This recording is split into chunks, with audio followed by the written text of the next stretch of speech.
চট্টগ্রামের মিশরে দিন দিন কমে যাচ্ছে গ্রাম বাংলার অতি পরিচিত ডেওয়া ফল। একসময় উপজেলার 16টি ইউনিয়ন ও 2টি পৌরসভার বিভিন্ন এলাকায় এই ফলের গাছ দেখা যেত, তবে এখন আর খুব বেশি চোখে পড়ে না। স্থানীয় বাজারেও আগের মতো দেখা যায় না। প্রবীণদের কাছে প্রিয় ও পরিচিত হলেও নবীনদের কাছে একেবারেই অপরিচিত।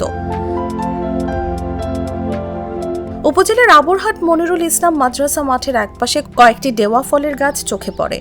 সবুজ পাতার ফাঁকে ফল ঝুলছে।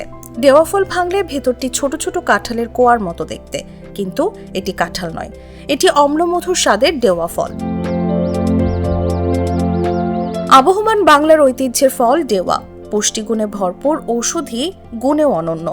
অজ্ঞতার কারণে আমাদের খাদ্য তালিকা থেকে হারিয়ে যাচ্ছে ফলটি।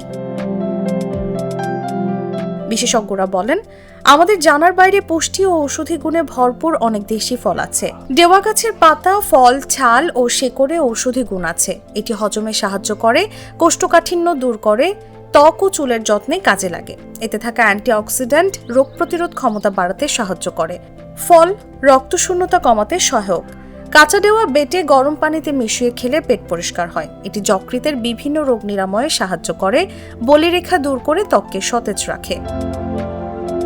মিশরে উপজেলা কৃষি কর্মকর্তা প্রতাপ চন্দ্র রায় বলেন, গ্রামাঞ্চলে ডেওয়া গাছ আগের মতো চোখে পড়ে না, এটা ঠিক। আমাদের এই ফল গাছের চারা বেশি বেশি লাগানো উচিত।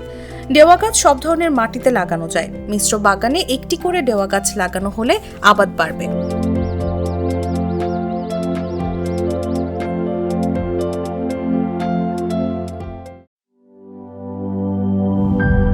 নাটাজেলি আর পানীয়র এক অসম কম্বিনেশন ড্রিঙ্কো। চিল থাকতে চান, ড্রিঙ্কো চাবান।